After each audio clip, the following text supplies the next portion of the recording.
and welcome back to Christy's Journey to the Olympia, this time the talk show series.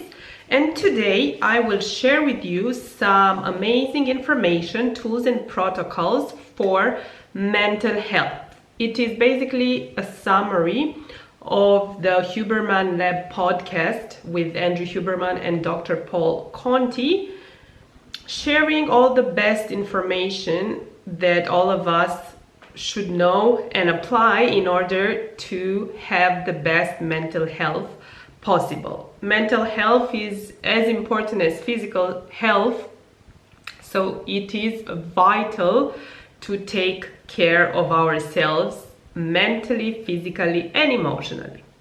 So, Andrew Huberman, as you all know, is a neuroscientist, professor of neurobiology and ophthalmology at Stanford School of Medicine, and Dr. Paul Conti is a Stanford and Harvard trained psychiatrist, so they're all people that really know what they're talking about. All very legit information. Also, there is a paper about the pillars of mental health that it's explaining very shortly about generative drive, aggressive drive, pleasure drive, envy, and just, a map of what mental health is and what are its pillars. And also another great piece of information, the iceberg model, to understand more about the conscious mind, the unconscious mind, character structure, defense mechanisms, which are healthy, which are unhealthy. Okay, so first of all, let's define what is self-care. Because a lot of us probably think that self-care is all about, pampering ourselves, having proper sleep, exercising, healthy diet, healthy relationships, which is true. Self-care means all this, but also much more. So basically, true self-care, it is about constructing a life narrative in which we frame our past, present, and future in a way that allows us to see what's gone wrong, what's going right, and the best path to navigate forward. So true self-care, it is about fostering a sense of self-awareness and doing so in the context of our framework that is known to work. So there were actually 4 episodes about mental health, and this is the 4th episode. I definitely recommend you to watch all episodes if you have time and patience, because they are very long. Only this episode that I'm doing the summary about, it's almost 3 hours, and I know a lot of people don't have the patience, time, they say, to watch it, although they're still interested in, the useful information. And that's why I decided to do this kind of videos. So in this summary, I will share with you the things that Dr. Paul Conti touches about mental health and our tools and protocols, things that could be potential barriers for self-care, including traumatic experiences. Also, we'll explain how to frame those traumatic experiences in order to be able to move forward in the best possible way, and practices that are efficient, like therapy, and not only self-inquiry, things that we can do on our own, like forms of meditation, journaling, ways of examining the self and fostering better self-care towards our mental health. And a lot of them require zero cost, just the willingness to be curious about ourselves. So the other episodes about mental health, they're more, the first one, it's about how to assess mental health. Then the next episode about common challenges and some way to overcome them. And the third episode, very, very interesting, about healthy relationships, all sorts of relationships, romantic, work, family, friends. Amazing, amazing podcast that I would definitely recommend. And this one that I'm making the summary of for right now, that talks about the aspects of ourselves that exist in all people and the path of actions available to all of us in order to improve mental health. And all this, it is a process. It is an active process like life itself. It's not something that we do today and that's it. We don't need to do it anymore. You know, it's like brushing our teeth or eating. We need to do it every day. Like any consistent, like anything, you know, in life that we need, like even exercise. We can't say I'm going for 2 weeks and that's it. Then I won't need to go the rest of my life because I did all the exercise I need for the rest of my life. No, life is an active and ongoing process, and mental health as well. So basically, mental health goes down to two verbs: the action states of agency and gratitude. So what agency means is empowerment, knowing that, you know, we have the power to take care of ourselves, to change our lives, to change our mindsets, to improve our health. Like, we are empowered instead of, you know, having a victim mentality of, oh no, yeah, I would be happy, but I don't have enough money, or I could have had the job, but this person didn't agree, or all these sort of things. No, when we take the power and we realize that we are empowered, that's how we have a great mindset, and our mental health is at a great place. And also a sense of gratitude, being grateful for absolutely everything, being grateful even knowing that we don't know everything about ourselves or about life. And that is a good thing, and we have so many things to be grateful about. So, how can we take care of the mind? How can we, you know, do this kind of self-care? What kind of self-care practices are necessary in order for us to be mentally healthy at our best and, you know, achieve this state of contentment, peace, delight through agency and gratitude? So the most important things are also the baseline factors, like with everything. Sleeping well, nutrition, making sure that as much as we can we're surrounded by good, genuine, positive people. These are basic factors that need to be met in general in order to make sure that all the practices that I will tell you about next will be efficient. So, and then of course looking at the factors that are specific to each and every person. We all have different challenges. Some of them are common for more people, some are different. So it's very important to understand ourselves. So basically, self-care, it's also equal to self-understanding. How much can we understand about ourselves, being aware of what is going on inside ourselves? Why is it going on? And also being aware that we don't know everything that goes inside of us, and just being curious about that and being curious to find out everything that is going on inside of us. Looking at how we are engaging with the world around us. How do we feel? Are we happy? Are we not happy? What does happiness mean to us? How exactly are we living life, you know, practicing agency and gratitude?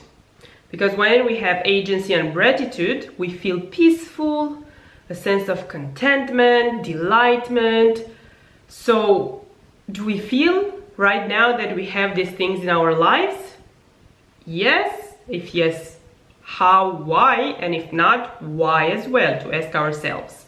And sometimes the answers are very clear.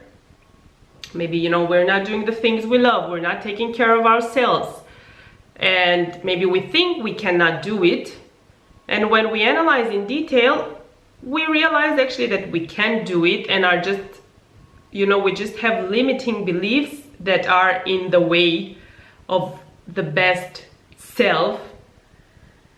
So in the way of our happiness and in the way of achieving, you know, the best, highest levels of physical and mental health.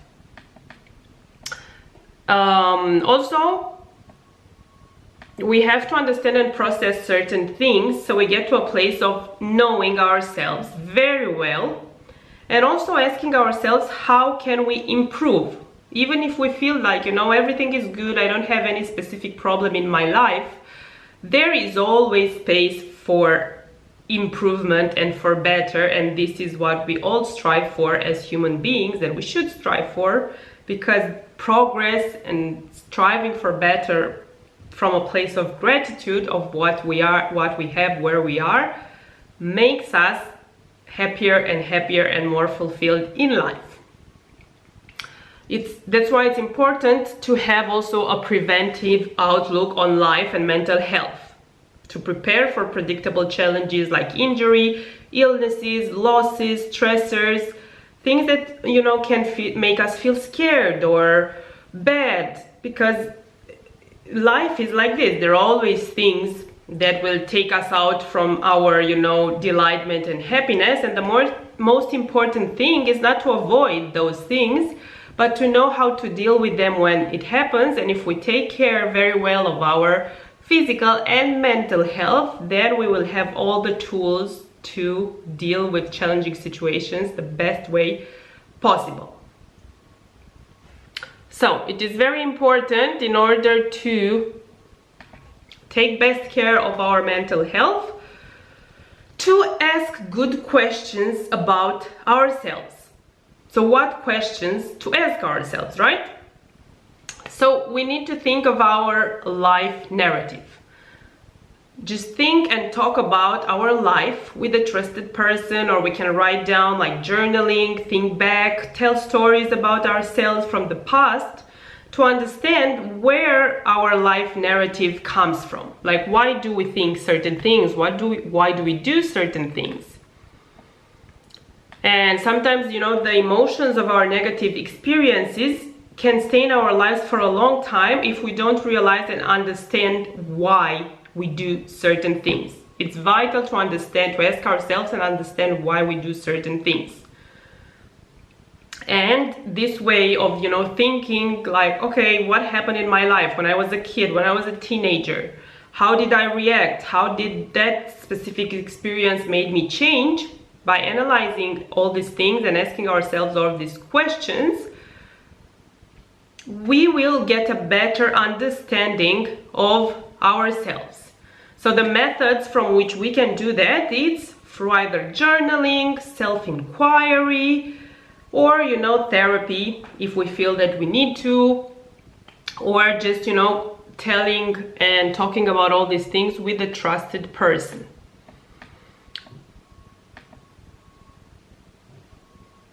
So it's good to start to see ourselves with agency and gratitude, having a sense of marvel, a better sense of self, you know, having the, we feel empowered because, okay, this is all I have to do, just think about my life, and this empowers me because it depends on me to think about these things.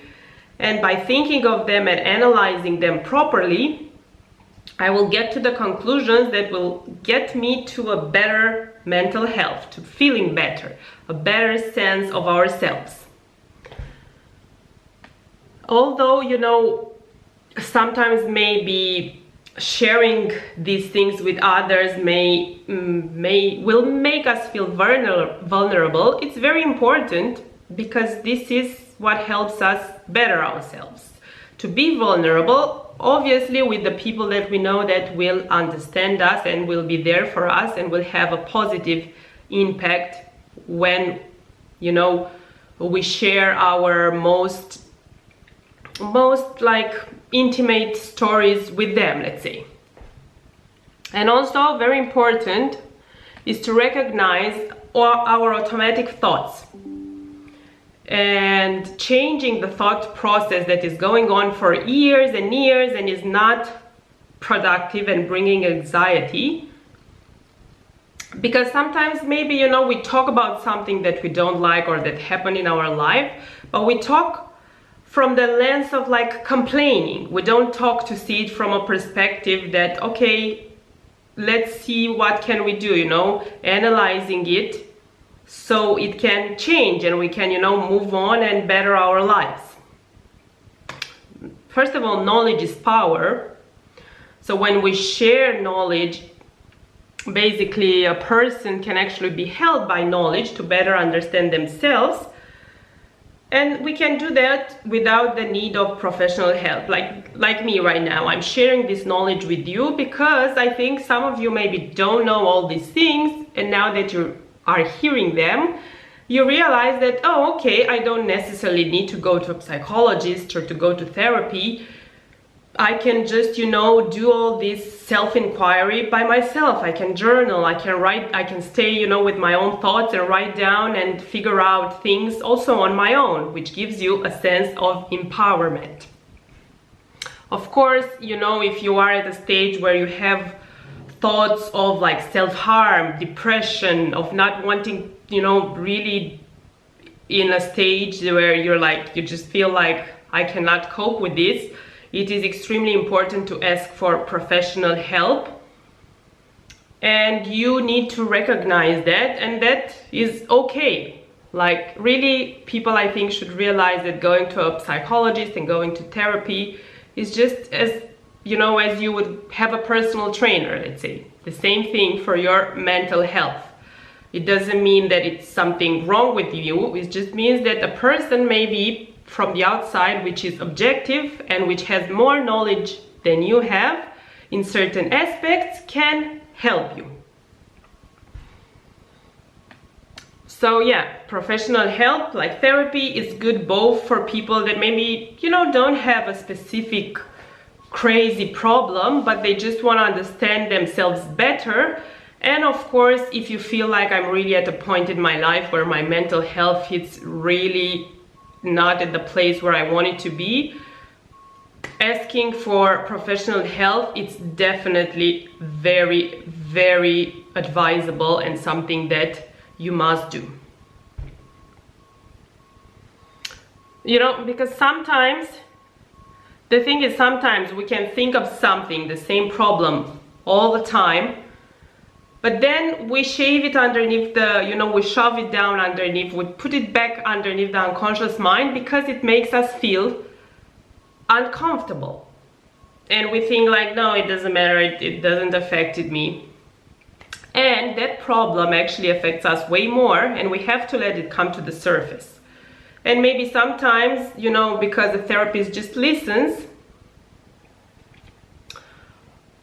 you will find the solutions of your, you know, fears, problems, just by, you know, sharing them with somebody that you don't feel that will judge you. So sometimes, you know, things from our subconscious mind come to the surface unexpectedly, and basically that is a sign that we need to work on them. During the day, the brain is highly engaged, you know, with activities like you're busy doing something, working, cooking, eating, so your brain doesn't have time to, you know, think of unconscious things. But sometimes you realize that when you relax and you really try, you know, to relax and just be good, something, a thought, something comes in your mind that really disturbs you, and you wonder why. Because that thought was in your unconscious mind, and when you let your mind relax and not do all the automatic things that it's doing all day long, that unconscious mind comes out to the surface, to the conscious mind. And that is important to know, that if something that comes from unconscious to the conscious is really, really bothering you, something that you're afraid to talk to about usually, and you feel like, no, I don't want to talk about this because it makes me feel bad, that is exactly the thing that you have to talk about, think about, and basically to take it out from there and realize, why do you feel like this? And like, you have to understand that this unconscious mind basically throws things to the surface. It tells you, like, you need to work on this.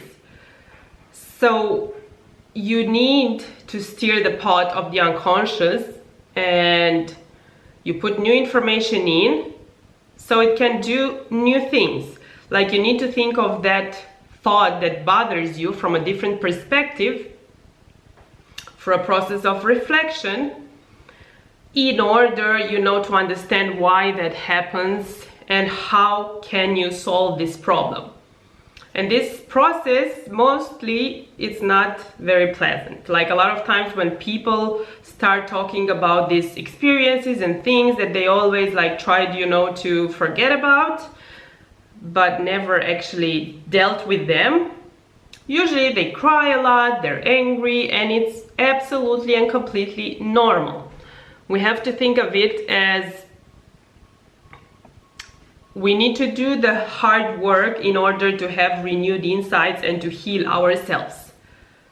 Like, for example, sometimes we know a certain trauma is inside of us and has been affecting us for days, for weeks, for years. We don't know what to do, we have a conflict about it, and we try to keep on trying to shove it under. We shove it under the surface, never talk about it, and we never feel better. But once we finally accept that we need to talk about that thing, and we need to discharge that energy that is not good for our mental and physical health, you know, we really do the work that is necessary for us in order to get to that happiness and mental health that we wish for. Because sometimes people say time heals everything. Time doesn't heal everything unless you work on that thing.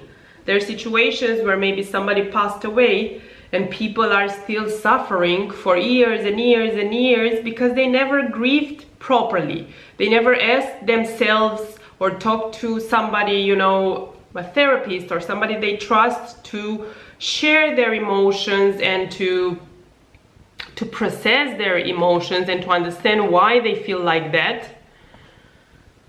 And once they do that, they really have a different insight about life. So it is very, very important to talk about that.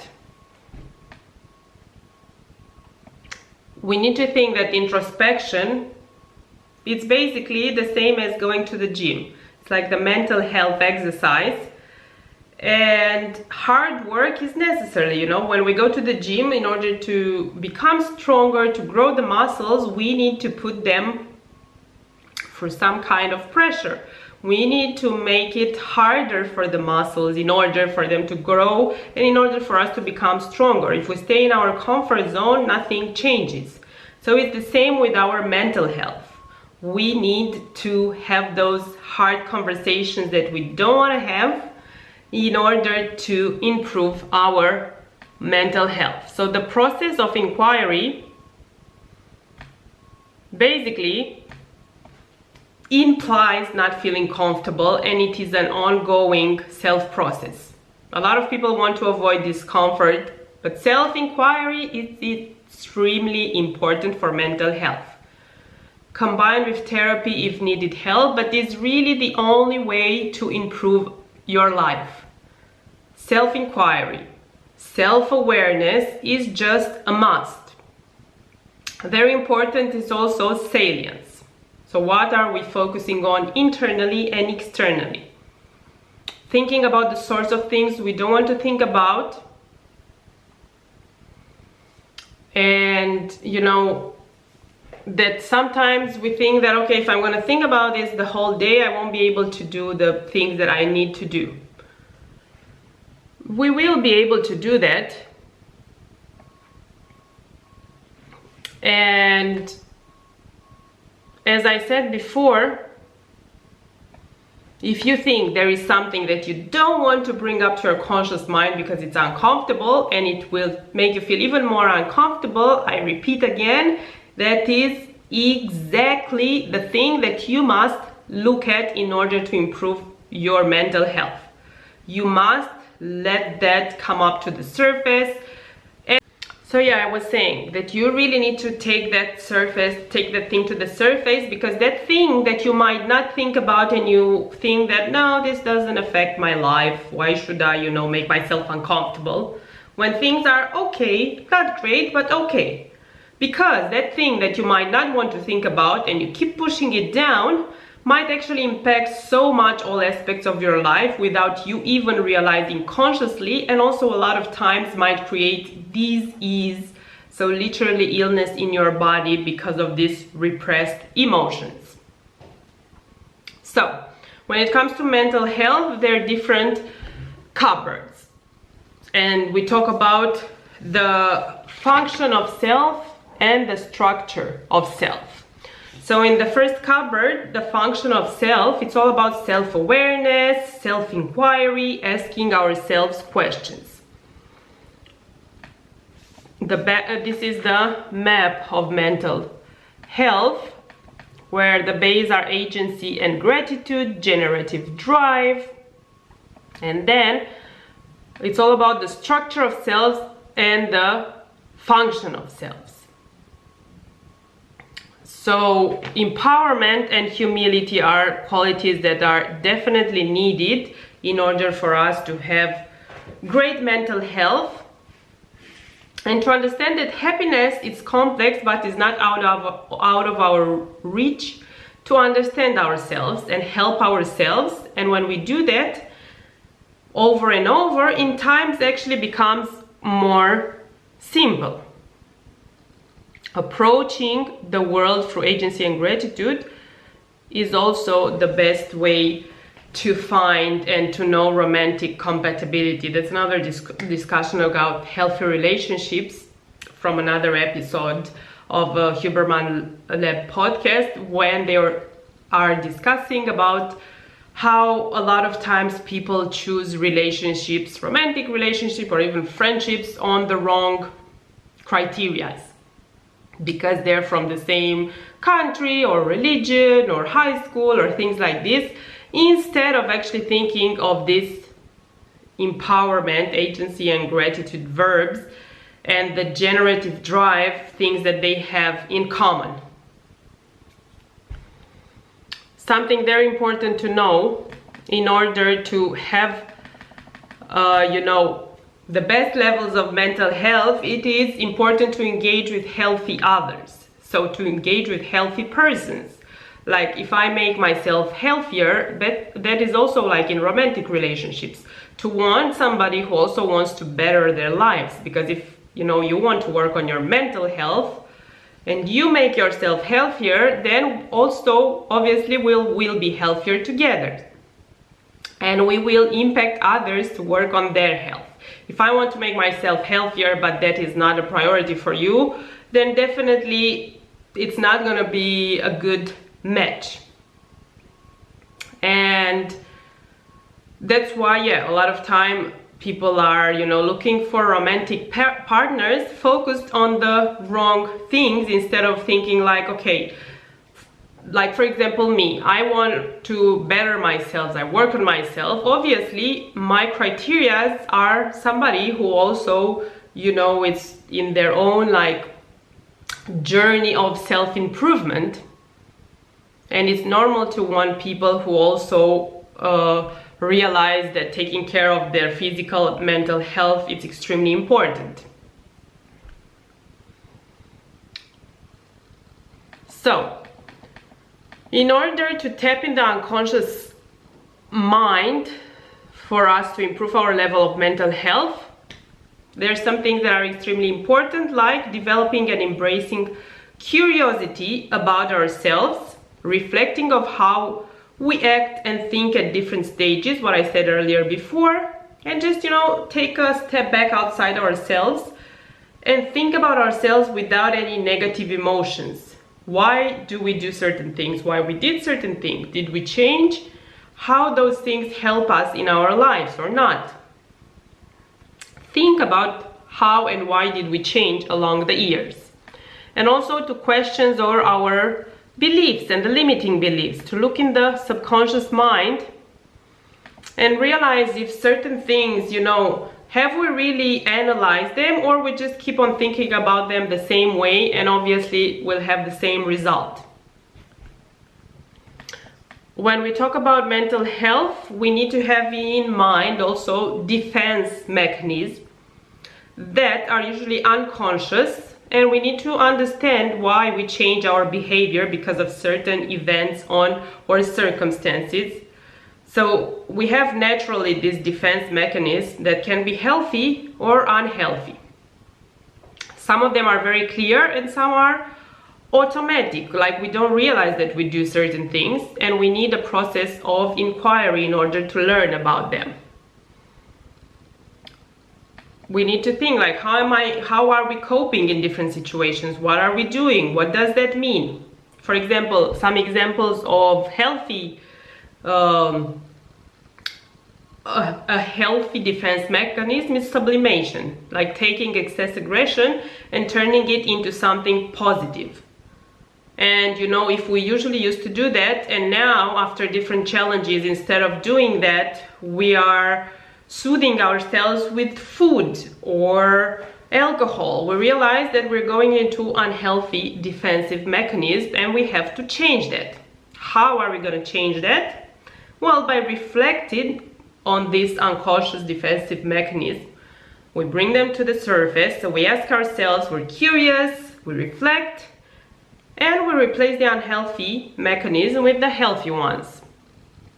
And that will actually affect the whole character structure.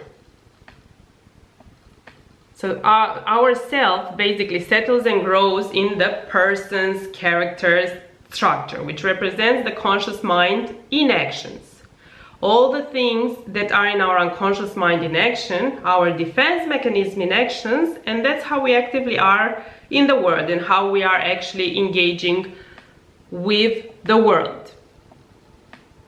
We have to accept that right now we are in a certain way, but also we are responsible to become healthier and plant, healthy things and take the weeds out from our mind and take good care and nurture ourselves. We can definitely create, a better mental environment for ourselves, and we are actually responsible for taking care of ourselves as a whole. And when we take care of nurturing our mental health, when everything is great, when something traumatic happens, then we have the tools and we know what to do, how to better deal and best deal with these things. When it comes to the function of self, so we have the structure of self and the function of self, basically are just all the cupboards with reference to the structure of self, like self-awareness, as I said, the defense mechanism in action, salience, what we focus on, inwards and outwards, our behavior and our strivings. So self-awareness means that we have in mind the structure of selves that we talked about. So the defense mechanism, conscious mind, unconscious mind, the character structure. And we are open to self-reflection, meditation, contemplation. We understand that living is an active process and that ourselves, the I, is guiding us through that process.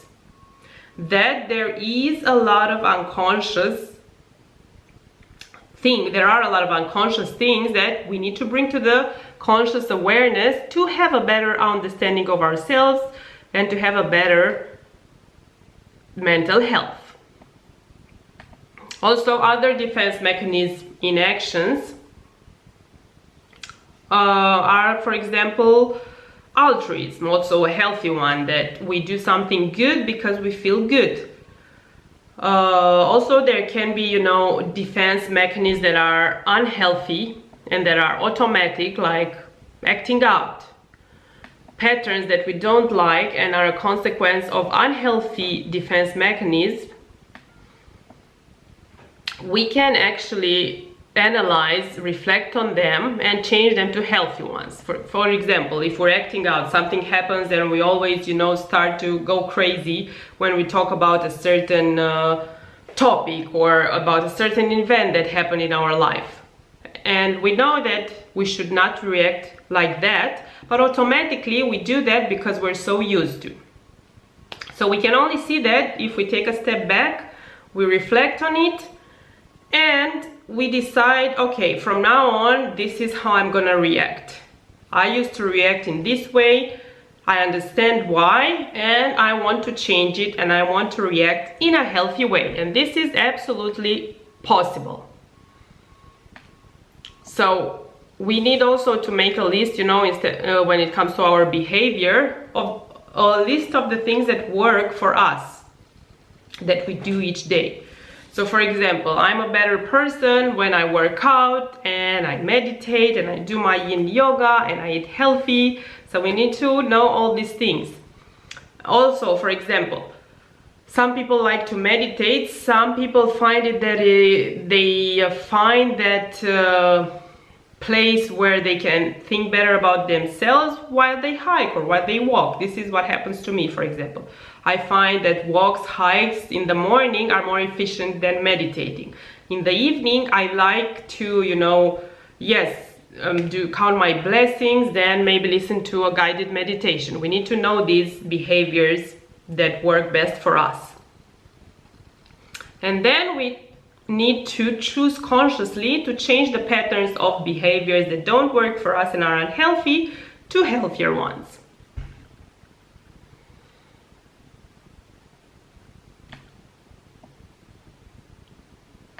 Because sometimes we don't even realize that, it's like having a phantom in the driver's seat instead of being ourselves. We do automatically things that, because of certain traumas usually, which is a defense mechanism, and we do things that we know that are not good for ourselves, and we self-sabotage somehow. And we can only realize that through self-reflection and self-awareness, and we can definitely change that. And then the pinnacle of the structure of self. The pinnacle of the structure of self is the self, and the pinnacle of the function of self is striving.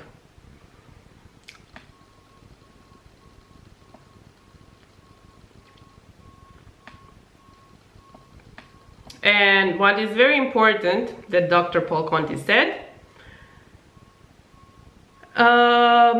and they were talking about how some people have a sense of agency and gratitude in certain areas of their lives, but it feels that in other areas they can't, reach the same agency and gratitude. Like, it happens that we're like, oh, like my professional life is great, but it seems like, when it comes to relationships, I really can't get it right. And they really think that they have something, they are special, and that isn't possible in a certain aspect of their lives. And Dr. Paul Conti says something really great. Don't make yourself special in ways that hurt you. No, you are not special. You can have everything you want in all aspects of your life, but you have to let go of your limiting beliefs. You have the ability to pursue the things you want and get them in all aspects, all of us. Because we are applying the same machinery of self. It's just a false belief that brings frustration and anger, thinking that if your financial life is great, your love life can't be great, or the other way around. If you're great in one aspect of your life, realize that if you change the patterns that are unhealthy in other areas that you're not happy about, you are going to be doing great in those areas as well.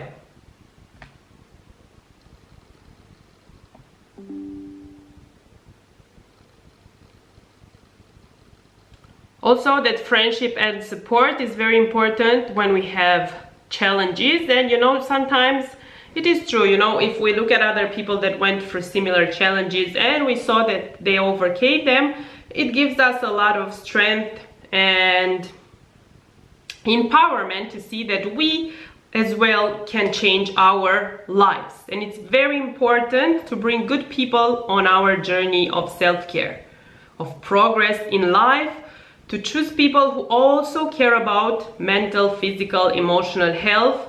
Surround ourselves with people who are healthy oriented, helpful, kind, genuinely good people, and help each other. It is extremely important, the people that we are surrounding ourselves with, and even in social media, who we follow, to be, in communities that can bring us strength and reassurance and confidence. And also when it comes to anger and self-care, anger will also become less when we understand ourselves, and when we understand that sometimes it comes automatically and we ask ourselves why, and we teach ourselves how to react differently. Basically, self-care is a very complex path that is extremely variable for each and every person. And the only thing that it requires is curiosity about ourselves and about life. We just need to ask questions about, why we're doing certain things. And now we have the tools on how to navigate through self-inquiry, journaling, therapy, telling, sharing our experiences with people that we trust. And like this, we can improve our mental health and implicitly our life and the life of ours. I really hope that this was helpful for you. For me, it was extremely helpful. I definitely encourage you to watch the full episode of Huberman Lab. I know it's almost 3 hours, but it is extremely interesting. These are some main points that I took out of it. Also, all the other episodes, and to be honest, in general, everything that Huberman podcast has uploaded is just amazing, extremely useful and interesting. And I will keep on sharing information with you for the ones that, prefer a little bit of a shorter version of the podcast. Of course, I cannot compare myself with the podcast itself, but I'm saying better, to listen to a summary than not to listen to it at all. So I guess half an hour, it's easier to listen for some people rather than 3 hours. And this is my goal. As Dr. Paul Conti said, sharing the knowledge is very important, and I hope that this will help at least one person to improve their mental health. I know that for me it was extremely helpful and insightful. Thank you so much for watching. You can like, share, subscribe, and as you know, I also share other wellness related topics like different recipes that I enjoy and are healthy, workouts, and of course just videos like this one where I share information very useful about life, how we can improve our physical, mental, and emotional health. Thank you so much. Have a beautiful day and see you soon. Take care of your body, mind, and soul always.